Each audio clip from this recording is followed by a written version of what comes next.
Welcome back, guys. I trust you've been doing well. The police, they say, are our friends, and I'm sure wherever you find yourself in the world watching this footage, you have one form of policing or the other in your communities. The police have largely been supportive of the community up until maybe recently, where some few bad nuts might have been giving the police a bad name in some jurisdictions across the world. But ultimately, I agree that the police are our friends and a strong pillar of the community. Now, here in Ghana, the Ghana Police Service has evolved over time since its inception. And today's true crime story is about two excellent young officers who paved the way, partly to how Ghana Police Service has evolved to become today, but would end up meeting their untimely deaths at a very young age at the hands of some individuals who decided that instead of going in the direction that the law dictates on an issue, they were rather going to resort to violence and exact jungle justice on these law enforcement officers. This is the true crime story of Kwaku Ninja and his colleague by name Tola, who were mercilessly beaten and murdered when they went to inspect a site following up on a complaint of a land dispute at Accra, the capital of Ghana, West Africa. If you are ready for this true crime story, please just buckle up and let's go. The date is November 1998, and two young and budding police officers, Constable Owusu Setre, aka Kwaku Ninja, and Jerry Won, also known as Tola, were going about their policing duties, trying to pay their due to their communities. These were young men who were doing their best to bring a good name to the policing service and serve their country in that regard, and they were at the top of their game. Subsequently, a complaint was received about a land dispute at a town called Ablekuma in Greater Accra, the capital city of Ghana in West Africa. Now, before I zoom into what would happen when they decided to go and follow up, I would first want to talk a little about the land dispute situation in Ghana, or let me say in some parts of Ghana as at the time, and surprisingly, which still exists to date to an extent. Typically, in Accra at this time, there were several instances where a piece of land could be sold to an individual and documents would be given to this individual, whom would then think that by his right of purchase, he has sole ownership to this land and has title to the land. But as soon as this person starts developing on the land, another individual would come and indicate that he is the owner of that land and probably show some form of documentation. Most often, this can escalate into violence and conflicts. Some of these conflicts go to courts, which might end up taking a bit of a time because obviously the wheels of justice grinds a bit slowly sometimes, but for good reason. Or others may decide to resort to other means of deterring the people contesting the land from even coming there and pursuing it any further. Thus, the birth of a system called the land guard system. Now, this land guard system is an illegality. The land guards consist of a group of local armed people. I wouldn't call them a militia, but most often they have weapons of various sorts. They would have guns. Some may be locally manufactured with maybe some few foreign manufactured weapons they could lay their hands off. They could also have machetes and other offensive weapons. And there would be a gang, sometimes spanning a couple of numbers, almost into the hundreds. Now, what happens is, when there's a dispute over a plot of land, some people, especially those who would have the money in such a situation, would decide that instead of pursuing the case in court to subject themselves to the legal systems of the country, they would rather resort to take their wealth and pay some of these land guards to defend the land for them. So it becomes a case of an application of force, such that if you are the opponent they are having the dispute over the land with, then anytime you set foot on that piece of land, you are going to be met by these land guards who will not just verbally deter you, but could go to the extent of physically assaulting you, with some allegations of some people even getting killed. So this is the situation that was pertaining at the time, especially with regards to some plots of land in Greater Accra of Ghana. Surprisingly, it still persists to date, but maybe in a more minimized version, but it hasn't been completely eliminated. I digress. Back to the substantive case.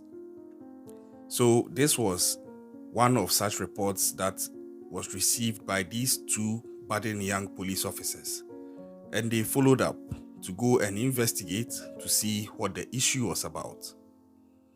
Upon getting to this site at Ablekuma, these two officers went alone without any form of backup, because it was obvious they were going to do recon and start preliminary investigation. They didn't expect any form of altercation or surprises. So they went on a peaceful recon as police officers. But to their surprise, as soon as they got there, they were met by about 10 of these land guards, who, instead of respecting the authority with which these police officers have come to this site, decided that they were going to resort to the jungle violence and jungle justice and discipline, in their mind, these police officers. So a scuffle ensued. They pounced on these police officers with the intent of beating them up. In the course of this altercation, Tola was killed on the spot. He was beaten to death.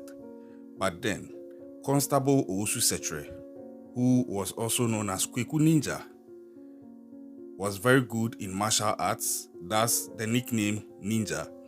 So he was able to handle himself probably better and escape from the scuffle. And then he jumped onto a moving tipper truck, trying to climb the trailer and then make an escape. It would seem like he had been successful, because he actually got onto the vehicle and was climbing as the vehicle was moving. So he had temporarily separated himself and was escaping from his assailants, probably to go and get backup. But then, he was not out of the woods yet. There was somebody also on that vehicle, in that trailer, who for some reason decided that he was going to ensure that Kwaku Ninja cannot escape on the vehicle. So, as Kwaku Ninja was hanging on the trailer, trying to climb up, this person, who was already in the trailer, started hitting Kwaku Ninja's hands and fingers, which he had used to hold on to the trailer, to ensure that he would drop off, and then his assailants, who were still pursuing the vehicle, will be able to get him. I didn't understand this initially, because when the story broke, the concept was that the assailants were on the ground. But little did I know at the time that this guy was part of the group. It's a community thing, so you might not be able to put faces to everybody connected to this group. So unfortunately for Kwaku Ninja, this guy was actually part of the group. So as Kwaku Ninja was climbing the trailer, this young man hit his hands severally, and unfortunately Kwaku Ninja fell off the vehicle, crashed to the ground, and by virtue of that fall, he became very weak, and then his assailants pounced on him. I'll leave the story there. They beat him to death, but the police didn't know what had happened to these two officers at this time.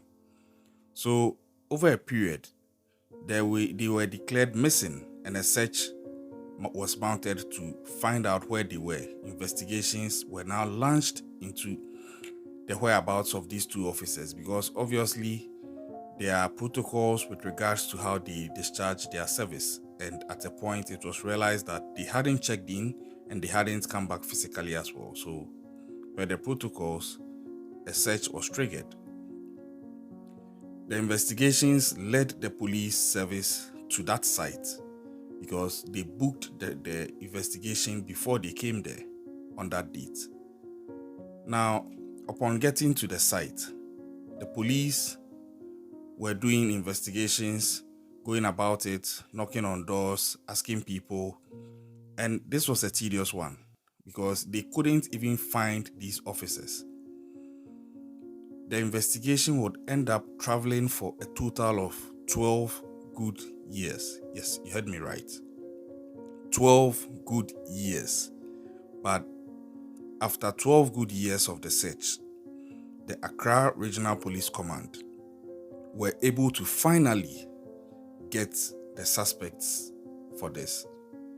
Although within that 12 years, other suspects had been arrested, the main culprit, being the one who was on the trailer and beat the hands of Kwaku Ninja for him to fall off, was still at large.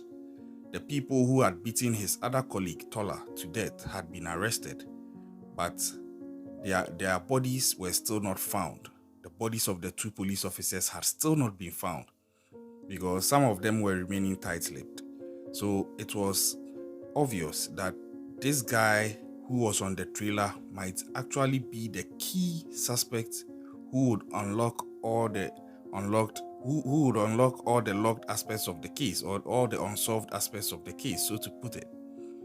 So, after 12 good years, this guy was nabbed, and he was no other than one Kwesi Kwei, a 36-year-old man who also had an alias called aka Kwei Kwei, and he was deemed as one of the killers of Constable Owusu Setre, aka Kwaku Ninja. He was arrested at the Odoko official town in Accra. So he didn't go anywhere, he was still in Accra for 12 good years. It will turn out that this guy is actually a father of 3, and he doubled as a mason and a carpenter. Upon his arrest, he would actually end up confessing to the crime, and then he was charged with murder. Now, further investigations revealed that truly the whole thing had ensued because of the investigation that Kwaku Ninja and Tola had decided to follow up on with regards to the litigation over that parcel of land at Ablekuma in Accra. So, when they got there, Kwaku Ninja had actually been assigned to invite the parties involved to the police station. That is all they were going to do. The two guys were just going to invite the parties to the police station, and then these parties decided to just beat them up. So this had now been established, but then the question was, where were their bodies? We've gotten all the suspects now. We need to know where their bodies are, and you trust the Ghana police to get to the bottom of these things, and surely they did. It was realized that the last guy they arrested, the recent guy, the Kwei Kwei guy, or the Kwesi Kwei guy, he being a carpenter and a mason, upon the two police officers being beaten to death, he dug a hole under a tree in a bush, still around the land that was being disputed over, and then they buried the lifeless body of Kwaku Ninja. And then on Kwaku Ninja's colleague, Tola, he was buried at another location in a marshy area, still within the same Ablekuma township. And that was just a temporary measure they took because of the fact that they had to think on their feet after they had beaten them to death. So later that same night, or later that night of the same day, the two bodies were then exhumed and reburied in an uncompleted building. So the police would later find these unmarked grave sites, and the bodies of the two corpses were again exhumed and given a state burial. So here are my 2 cents. I don't understand why things needed to go like this. I believe that, and yeah, since then, the suspects have been prosecuted and sentenced. I need to add this. But in as much as it brings some form of justice and closure to the families of these two police officers, sometimes I still feel it's not enough because it doesn't bring back the people who have been killed. And I wonder why it needs to get to this point. It's such a beautiful thing when we subject ourselves to the law, when we submit ourselves to the law. Although there are excesses, but I think that that is usually the way to go. It could have gone differently if they had just followed these two police officers to the station. Maybe Kwaku Ninja would still have been alive today. Maybe Tola would still have been alive today. But, well, I guess not all of us are the same. Although that is not an excuse on behalf of these murderers. But these two guys have done exceptional work, and although they died at a young age, their heroism and the heroic acts that they put in their service and the dedication and integrity with which they went about what they do paved the way for the Ghana Police Service to also work on and ensure that the standards have been improved. But then, to date, these land guard systems are still active and some are still violent. Although the cases have been a bit lesser than previous, I think that they should actually be eliminated altogether. You don't have to just be at a risk of losing your life just because you worked hard to get some money to acquire a plot of land, and that puts you at a risk of getting killed by some land guards who have just been paid by somebody who has no legal claim to that land to defend it. It just doesn't make sense to me. Let me know what you think about these things in the comment section. But hey, like I say, sometimes you just can't see some things coming. But as best as you can, keep an eye out and stay safe out there. Subscribe to the channel if you haven't yet done so. It's free. Turn on post notifications. Share our videos with other people. Leave your comments in the comment section. We'll catch you another time.